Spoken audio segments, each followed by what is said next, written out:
Hi guys, it's Brad from Headbangers Podcast. Today we've had Jazmin on the podcast. She is the host of the I'm Your Biggest Fan podcast. She's also a PR for the Noise Cartel.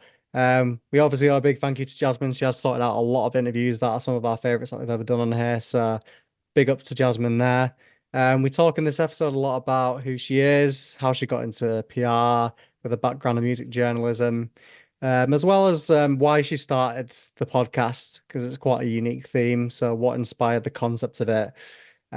She's a big fan of traveling, so we talk about some of her favorite places that she's been. But yeah, check out the episode. Hope you enjoy it. If you watch on YouTube, don't forget to like and subscribe. And if you listen on streaming service, don't forget to leave us a rating. It does help us out in the algorithm. So without further ado, let's get into it. Welcome back to the Headbangers Podcast, where your hosts Nathan and Brad here. So we're joined by Jazmin. She's the host of the I'm Your Biggest Fan podcast and also a PR for the Noise Cartel. How are you doing to start off with? I'm good. I've got my cup of tea. I've got my new kitten on my lap, so could not be better. Oh yeah, everything you need right there. So yeah, I just want to get started. We like to start off with like a little icebreaker on the show. What's your funniest gig story? I know that you go to a lot of gigs, so I'm sure there'll be something in the bank. I'm probably gonna my most recent one. Saturday, just gone. I went to go see The Word Alive opening for Novelists at the Dome in London. And I walked backstage to go and connect an interview. Being very professional, had friends with me as well. So I was like, right, I'm going to go do this and then I'll head back out to the gig. Walk backstage and Danny Warsnop from Asking Alexandria is just sat there. And my ex from when I was 16, Asking Alexandria was his favorite band. And I don't usually get starstruck. And if I did, it probably wouldn't be with Danny Warsnop. But I just wasn't expecting him to be there. So I just kind of like pointed at him and just went, "You're Danny Warsnop." And he was like, "Yeah, I am. I'm glad one of us knows that." That's probably it, to be honest. And then he was good. He was all right. I think he was very tired. By the looks of things, he was supposed to be going back to America, but his flight got cancelled, which is why he ended up being there. So it was all right. I got a photo, so all good. I like how the professional lid just lifted for a second. He's like, and then he's just instantly starstruck. Like I don't think that's ever happened to me, like ever. Like in terms of like, oh god. My biggest musical idol is Lizzie Hale and Axl Rose, and I've met Lizzie Hale twice last year, and I was fine, but only because I knew I was going to meet her. I kind of like psyched myself up for it. Got the prep time in there. Yeah, had a script in my head, like different conversation pointers. I think it was just the surprise of Danny Warsnop just being there and being like, "I recognize that face." Yeah, there's no time to prep there. I think I'd be the same though. Like, if I bumped into someone, for example, I saw the other day that you met Matt Heafy. I don't think I'd be able to contain myself professionally if I saw him. Oh so yeah, it would be bad. Yeah. It was nice though. It was good to see him. I was like in the same room as Bullet for My Valentine as well. And I don't know why Matt Heafy. I think Matt Heafy has a much bigger online presence. Like I see people talking about him a lot more than I do like Matt Tuck and Bullet for My Valentine. So I was like, I've got to go get a photo with Matt Heafy. And the nice thing about that as well is like if I'm working with a band, then I've already got something I can talk about and a way to introduce myself. So it's a lot easier that way. Yeah, I feel like that's true though. I feel like Matt Tuck is very under the radar. Maybe it wasn't the same like, like 10 years ago or something, but I feel like now you don't see him much in like interviews as much as like say Matt Heafy, because like you said, Matt Heafy is everywhere. He's on Twitch, he's on Twitter, he's on everything that you could think of. I mean, like even in that room when we were doing the press day, Matt Tuck was in a beanie and was looking very like incognito. Even though we all knew he was there. One thing I wanted to ask you is I really like the concept of your podcast, just how you've sort of tied it with the concept of just like getting someone on talking about their favorite band, but then also revealing little stories and little details about themselves. I think it's a really unique way of approaching it. So like, where did the idea for the concept come from, really? Well, it's actually kind of an old concept. Like I started it as a radio show in 2021, I think. And it wasn't just musicians, it was with like people in the music industry as well. And I always loved the concept of it, especially like because I started out in music journalism. And like I was always asking, not always the same questions, but it was always like about an album or about a tour. And it just kind of felt like it was getting monotonous. And I can imagine like on the other side of that as well, being a musician, getting asked the same questions on the same album cycle, on the same tour cycle, can also get quite monotonous. And like the thing of why I wanted to get into the music industry is because music is my biggest passion.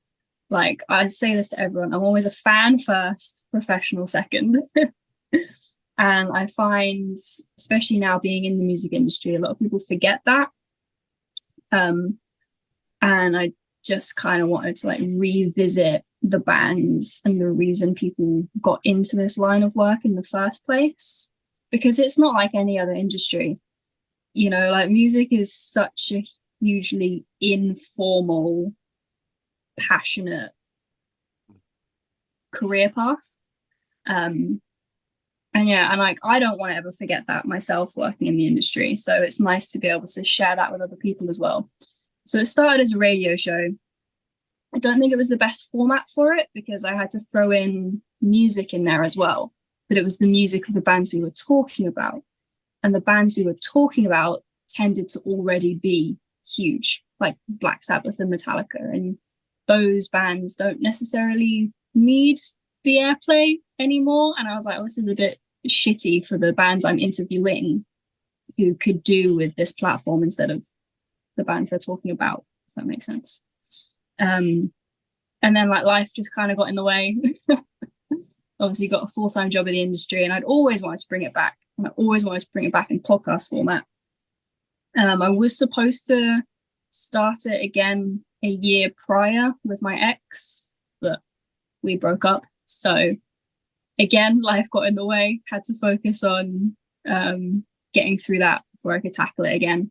And in that time, it's hosted through the Noise Podcast Network, who I also used to write for, and sponsored by Satanic Tico. So that's always fun to get free merch and free tea for when I'm doing my interviews.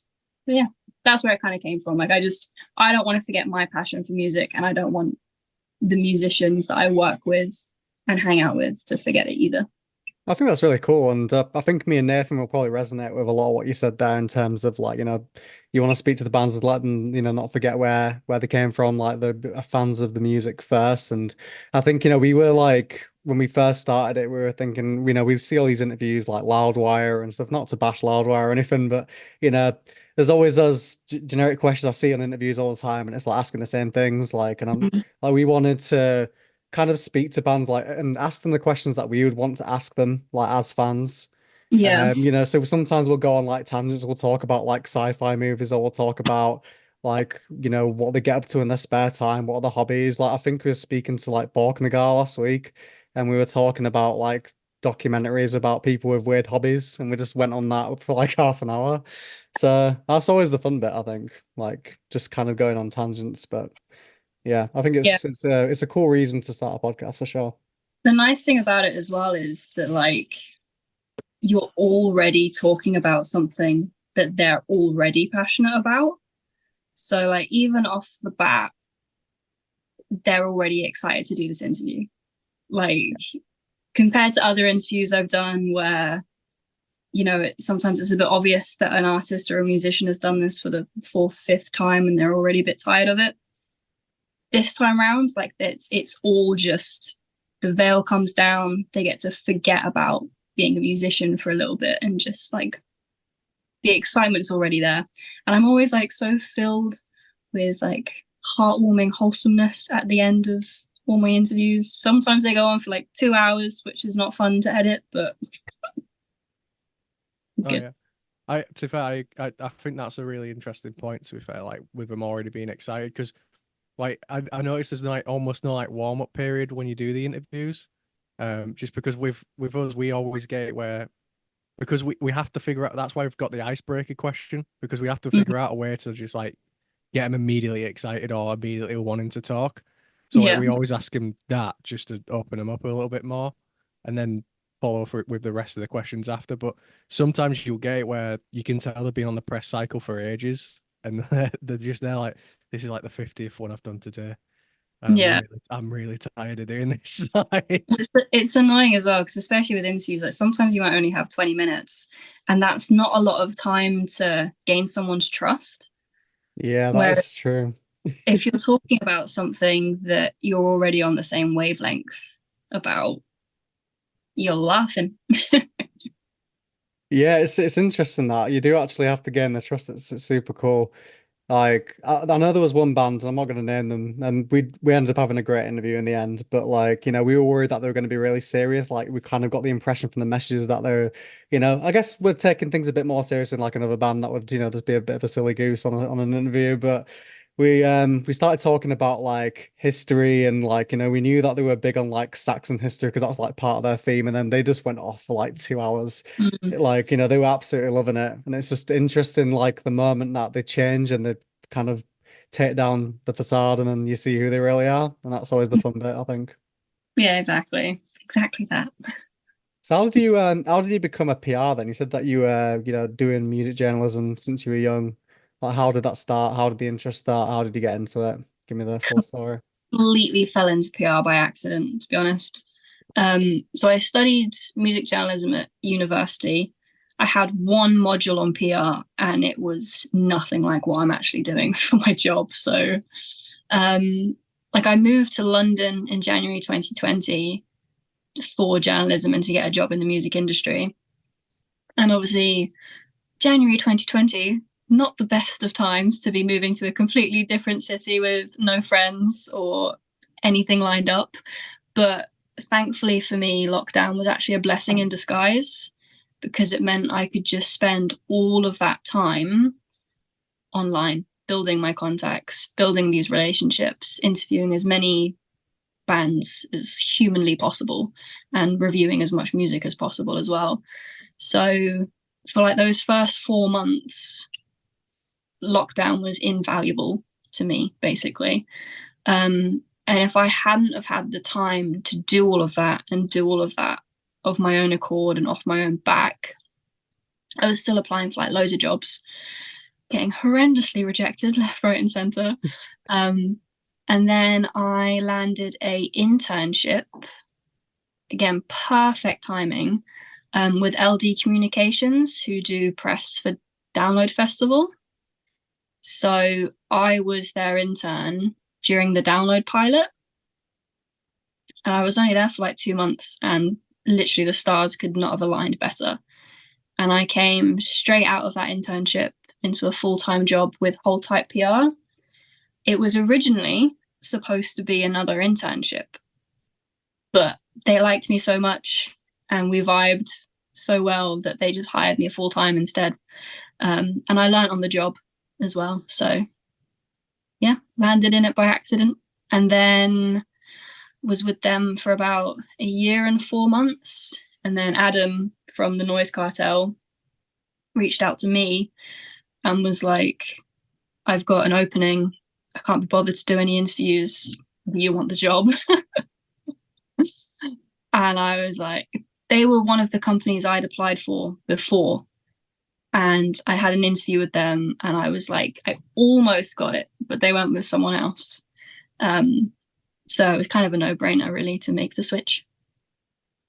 It's interesting how you're just like, yeah, I think sometimes the stars do align. It's like it must have felt satisfying as well. Like, you applied the first time, you didn't get it, and obviously you built up and then you eventually got it. So that must be a cool transition for you. Yeah, it was pretty cool. And especially because like the Noise Cartel handle bands like the Pretty Reckless, who I've been listening to since I was a kid. So it was very exciting to get to work on their last UK tour. Oh yeah. Oh yeah. One thing I wanted to sort of ask you as well, is I've noticed like with your interviewing style, it's very like very easygoing, it's got a very good flow to it, and every question you ask fits very organically within the conversation. Yeah, thank you. Yeah, it's little things that you point out. When I listen to a podcast, I can't help but to obsess with how someone's interviewing someone from having to do it. Is there anyone that you've watched where you kind of emulate them in a way, or do you have like pre-made questions that you just kind of go, if I can find a bit, I'll slot that in, or is it just you kind of play along to the actual conversation and just sort of think of them in the spot? It's a mixture, really. Like, I have my standard questions laid out in front of me, like obviously like the first time someone heard a band, have they seen them live, do they have any band merch, but then obviously as the conversation progresses, if they say something interesting, I'm like, oh, I can get them to expand on that. And just kind of like, I've got blueprints basically, but then I just improvise when necessary. Who inspired you then, like to start your podcast? Was there anyone that you were listening to, and before you started any of it, and you were like, I want to not be like them, but you just what made you want to do it in the first place? I think it's gonna sound really bad, but like because I work in PR, I see a lot of questions and I read a lot of interviews, and half the time I'm like, I could do it better than that. Like, it annoys me sometimes because I work so many bands and because I'd set up so many interviews. I see a lot of the same questions, or like they're worded in the same way, or they're very like standard. So a lot of the time, like if it's an emailer, I'm like editing the questions to make it like flow better. But not really. I think actually probably one person is probably Matt Stocks, who used to write for Kerrang, and he's got his own book and his own podcast. And I've interviewed him as well. He's probably the only person I would kind of credit as a influence, I guess. I think for me, just interviewing is like, I wanted to get into journalism because I just want to talk to bands. Like there are things I wanted to know and I wanted to ask the questions, and that's it really.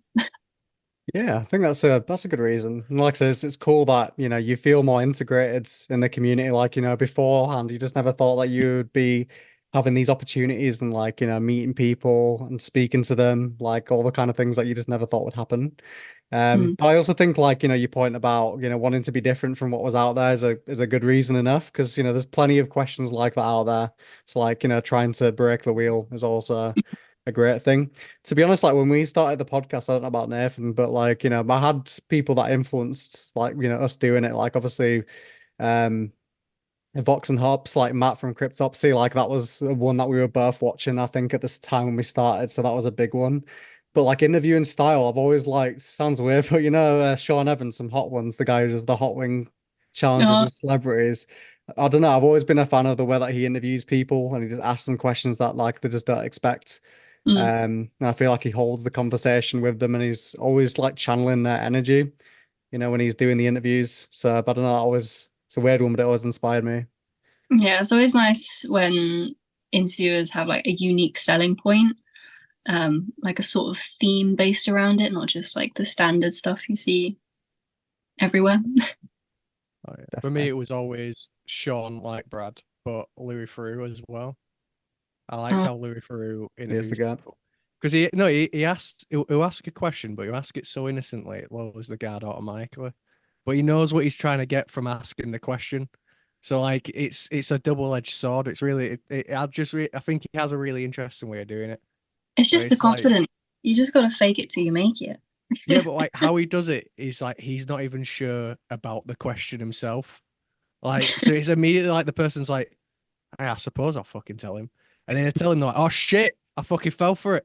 Like, but he does it every question. It's just like amazing to watch, like just to see it. Like, but yeah, he was always like one of the people that like inspired my interviewing. Like, well, not in the sense of the podcast, but just like just watching someone be good at that one thing. It's just really nice to see. I've got a question for you, Jazz, because I mean, me and Nathan have talked about this actually, and it's quite funny. But when you've done the podcasts, and you obviously you speak to people for a living, like that's part of your job. Like, do you ever feel like you're just constantly in podcast mode sometimes? Like you'll be out. I mean, everything like we're in podcast mode right now, and we'll like go out to like a shop or something, and we'll go out and we'll speak to people, and it's like it's almost like the switch is becoming like less visible now. It's just like on and off and on and off. I think for me it helps, especially in this job. Like the thing I find hardest about this job is the socializing and the networking and talking to people. So if I've got like a script or a purpose as to why I'm talking to someone, it helps. Like if I go to a gig and I've got to go and meet management or a band and I just like don't have anything to talk to them about, like obviously I'm going to talk to them about the job and that helps. Ask them about the tour, that helps. Whereas if I go into a conversation not having like bullet points to talk about, I just kind of like clam up and freeze up and I'm like, I don't know what to talk to this person about. Like, especially if I don't know anything about them, like, I don't know, do they have pets? Do they have a family? Where do they live?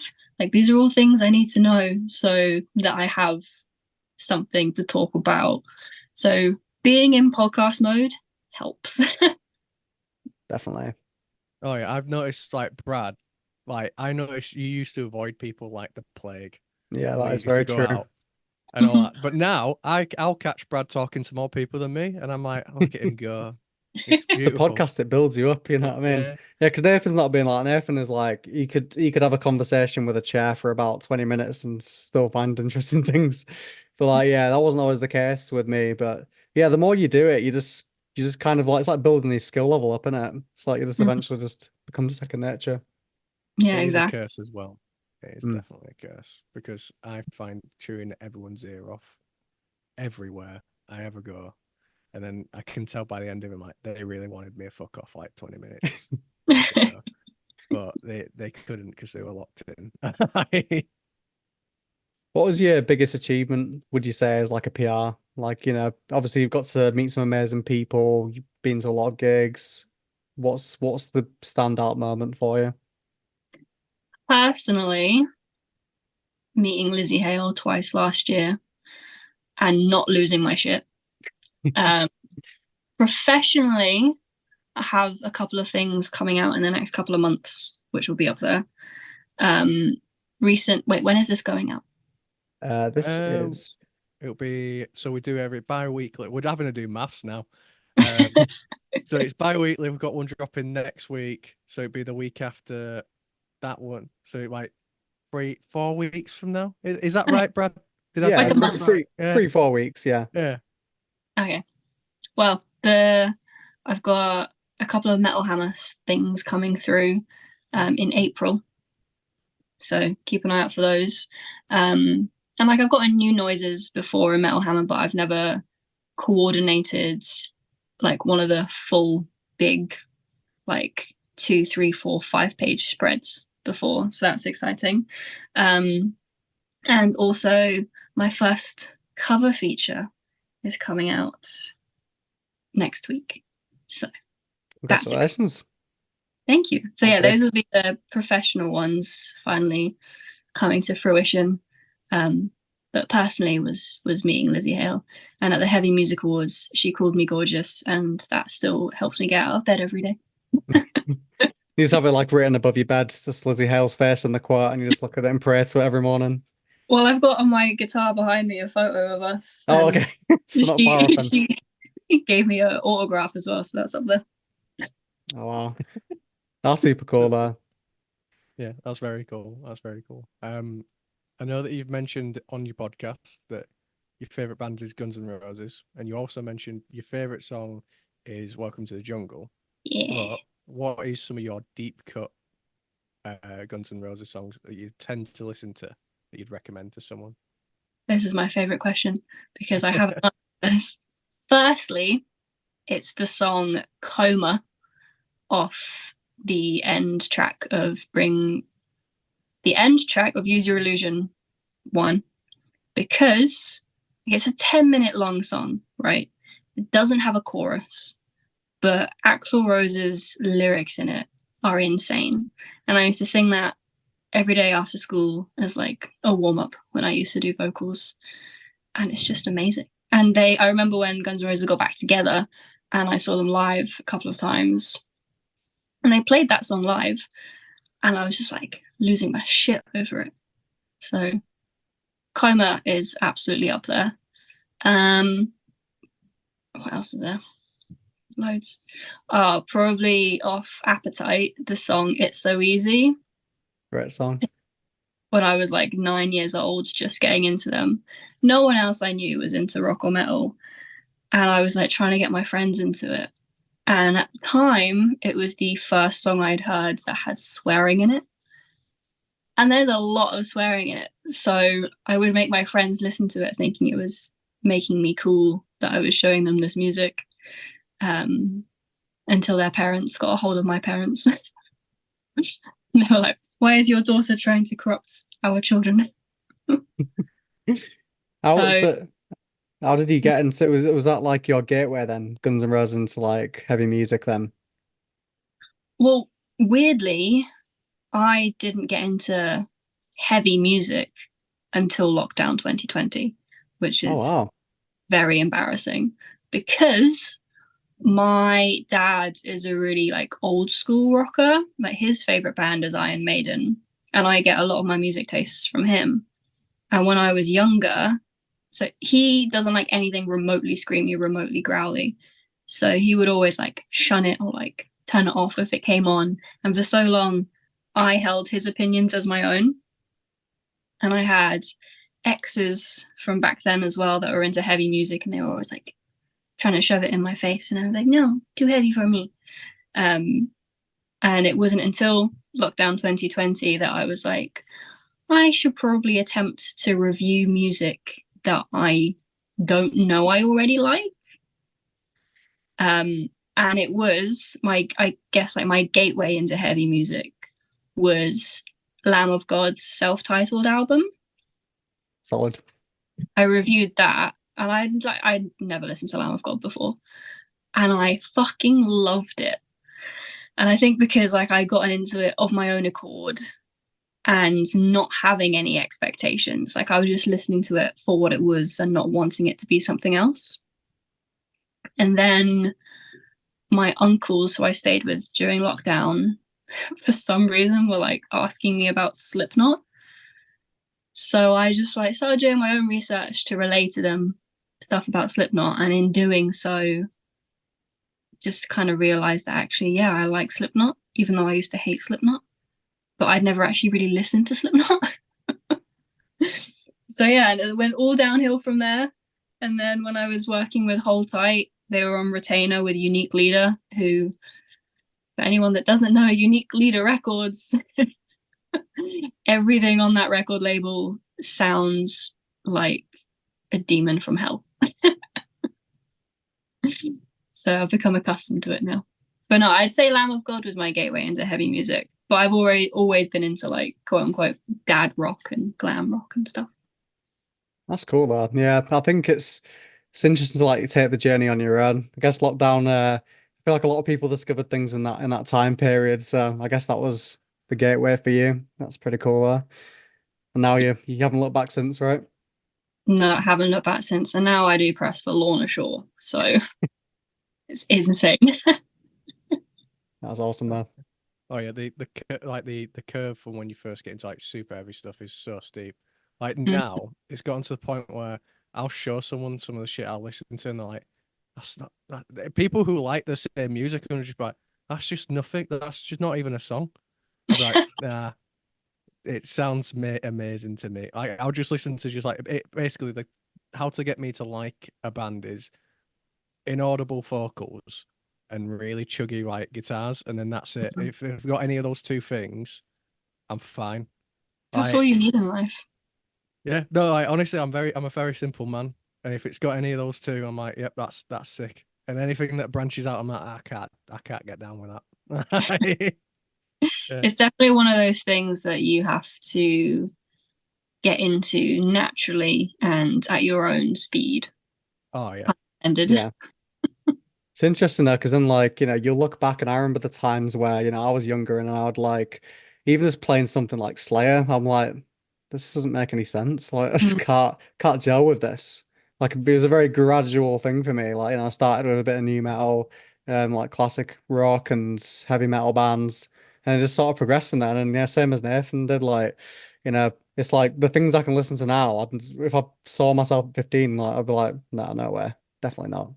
What I is this? credit for my music taste as well as my dad is the soundtracks to all of the Guitar Heroes. Actually, same, yeah. It's amazing like, how many tracks, and you look back at it, you're like, there's actually a lot of good songs in there that I listen to right now. Like, and a lot of people that maybe don't listen to that like heavier music would have played that and probably liked those songs without knowing. So it is a pretty big gateway one because you always hear about like Tony Hawk's Pro Skater and stuff in the Yeah, wrestling games, but that was always like an unsung hero for like people getting into it. Oh yeah, wrestling was the one for me. I didn't realize half the songs that like were intros were so fucking good that were actually like just metal songs. I remember just watching it as a kid going, "This is sick," but I don't know why. But obviously, as a kid, you're not fucking pulling in. You're not thinking, what track's that?" And then mm. years later, I'd be like, "That's fucking Triple H's track." That it's just come back full circle. One thing, a bit of a jokey question I've got for you is I noted in the episode you did with Joe Nelly from about Metallica, you mentioned you've got an affinity for dad jokes, and you had some Oh, of your own. So, what's your worst dad joke that you know? oh my God. My dad jokes just always tend to be, my friends are fucking sick of me, honestly. Like, my biggest one is every time they say I'm something, I say I'm Jazmin. And it's getting so old, but it still brings me so much joy to see the look on their faces when they're just so sick of me. But I'm also a huge fan of That's What She Said jokes. Oh yeah, just because of The Office, right? Or even before Or The even Office. before.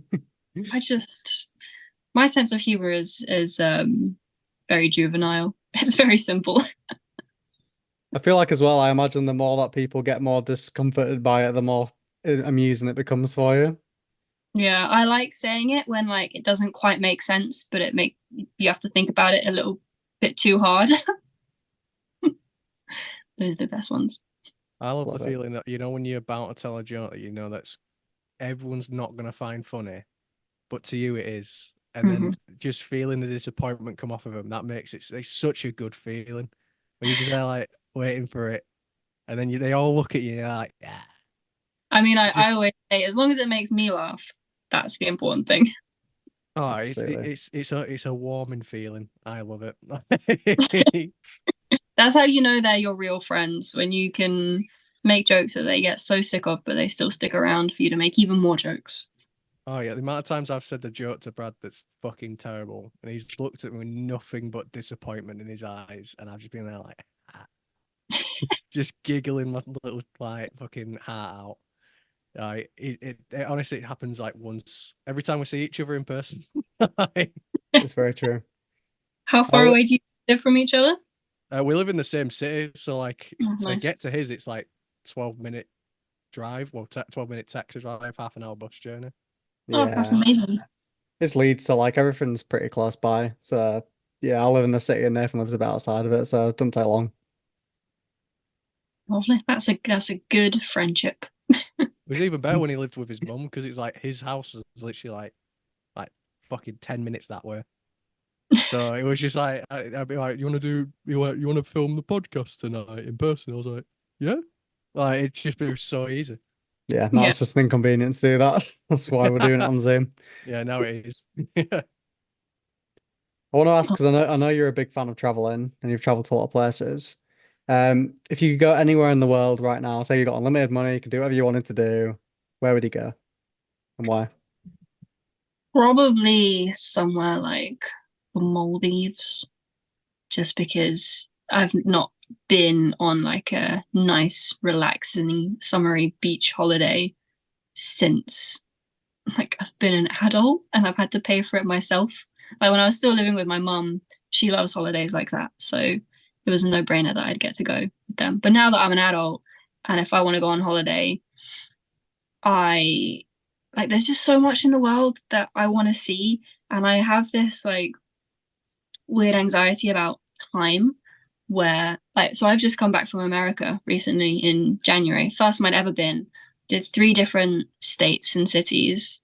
And I'm the type of person that if I go somewhere new for the first time, everything has to be planned, because if I come back and I think, oh, I should have done this instead, I don't know when the next time I'm going to be able to have the opportunity to go back there is, because there's so many options to choose from. So it's been a while since I've been on like a nice relaxing beach Instagrammable holiday. Yeah, I agree though. Like, I think when I go somewhere, it's got to be planned down to the minute. I think when I went to Paris, like it was literally to the minute. Like, so like right, we get the train at this time, go to this place, go to this place, food's booked for here, eat there, go out, do this. But that was the only way to do it because we had like, I don't know, 4 days in Paris, which, a lot of people say, oh, you can do Paris in like a weekend. I'm like, yeah, but there's so much to see. Like, I wanted to do absolutely everything. I didn't want to like leave Paris in case so for some reason I never go back and think that I've missed something. So Yeah. yeah, I think plan down to minutes good. But I also agree. I think I never thought I'd be the kind of person that would like relax holidays because of how I usually do holidays is I want to do absolutely everything and do Yeah. the sightseeing, do the food, do all this. But then me and Nathan and a couple of friends who went to Greece last year, went to Crete. And at first I was like, oh, I'm gonna get bored just kind of just sat on the beach and not doing much. But then when I was sat there we're all there with like cocktails and stuff, I'm like, I could get used to this. This is pretty good. Yeah, like it was so funny because like we used to take the piss out of like people that would just go and just do that. We're like, why don't you want to see shit? And then when we were sat there, we were like, you know what, this is fucking great. Like, I was there, like I've not had to think about anything all day, Yeah. and this is amazing. I feel like as well, like if I'm gonna be relaxing, it's got to be planned relaxing. Like when I was also in Greece a couple of years ago now in Athens with my ex, and we were there for about 5 days, and we had 4 days of doing things and planned things, but then we made sure we had one full day just on the beach, and that was our day to do nothing. But it has to be planned. Like, I Yeah. think that's why me and Brad get on so well because I wing it through a lot of shit. Mhm. Like, whereas Brad will plan stuff. Like, I remember that same holiday, like everyone before I went were like, "Oh, well, what you gonna be doing? What you planned?" I don't know. Like, what do you mean you don't know? I was there like, I'm just I'm just gonna get there. No, like, yeah, but why have you not planned anything in advance? I was there like, nah. I'm there solely Just just for the experience. Like, I'm not there to be planning. I know for a fact Brad will want to do shit, and I'll happily Mm. just be like, yeah, I'll do that. Like, it's a great match we've got. Like, That was a It's good true. dynamic. yeah. Yeah, no, absolutely. I mean, as well, I felt like I let my own guard down that weekend because I was just like, I'm gonna just not plan stuff. I'm just gonna just, try and be spontaneous. I gotta admit, it was fucking hard for the first few days because no, me, Mm. I'm like, right, okay, we don't have anything planned for tomorrow. What the fuck are we gonna do? And then we just like, sat there on the beach, had a drink, went for a swim, and I'm like, all right, this is all right. I can get used to this.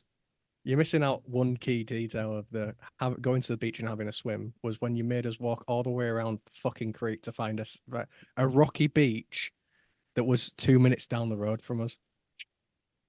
I could have killed you. Rookie mistake. I'm not. We must have hiked fucking mile. I think I closed my movement ring on fucking my iPhone like 6 times that one day because we were walking that much. And Brad was like, I just want to find a rocky beach. And then we're talking to someone when we got back, and they're like, yeah, there's one down there. And he was Yeah, like, I oh, was deceived by okay. Google Maps. Yeah, he was completely deceived, and it absolutely annoyed me that day. That's the nice thing about where I grew up. So I grew up on the island of Jersey in the Channel Islands. Oh wow. It's literally 9 by 5 miles. That's it. But it there's just a beach around every corner, and it's all like sandy beaches as well. Like sometimes in the summer, you might as well be on a desert island. Like it's stunning. So yeah, I miss that. I was gonna say, like, is it weird now being in London? So I got distracted by the cat. Look at you. Yeah, is it weird? Like, do you miss being in Jersey then, like, having that kind of beach to go to? Or Yeah. are you kind of accustomed to London now? And as you guys were saying as well, like you only live like 12 minutes away from each other. I miss that about Jersey as well, like just being able to go down the road to see my friends. And like, especially in the summer, I miss Jersey because like when it's like really hot and humid, like you could just go to the beach after school or after work, and you could still have like so much time in the evening to go for like a sunset swim. That was always very lovely to do. So I miss it in the summer, but because it's an island in the winter, it's so windy and gets so battered by the weather. But I miss it a lot in the summer. Right. But Especially like living in London because that's such a busy city as well. yeah, but the thing is, like, there's no music industry in Jersey. Like, there's no venues. There's no like bands that don't not play covers. So it was kind of a no-brainer for me to at least give it a shot in London when I moved. Yeah, that's fair. So what are your hobbies and interests outside of music, journalism? Like, what do you get to in your spare time? Well, at the moment, playing with this one, who's now playing with the toggles on my hoodie. Um, reading, I like reading a lot, going for walks, TV shows. I like just because my job is so hectic and because I go to so many gigs in my spare time as well, my hobbies just tend to be like really mindless things, like watching TV shows. Cooking, I enjoy that a lot. Like oh my God, I have such like a regular routine. If I don't have a gig on a Monday night, I will bulk cook 2 meals on a Monday night. So that's my lunch and dinner for the rest of the week. So if I do have a gig in the evening, I don't have to cook and I can just eat and leave. So yeah, it's not that fun. No, I respect it, and I think like it's definitely like a love for doing mindless things that I've definitely grown accustomed to. Because I remember before I do the job I'm doing now, like I always used to sort of not punish myself a tiny bit, 'cause I'm like, why am I doing something productive? But I think that's because there was a lack of doing something productive before. Well, now I'm like a marketing manager. It's like, all my job is doing creative stuff, which is what I tried to do before. Like I'm doing like, videos. I was like trying to do like freelance stuff. And now that I'm doing this, I'm doing like video in my work. I don't really have a desire to do it outside of it.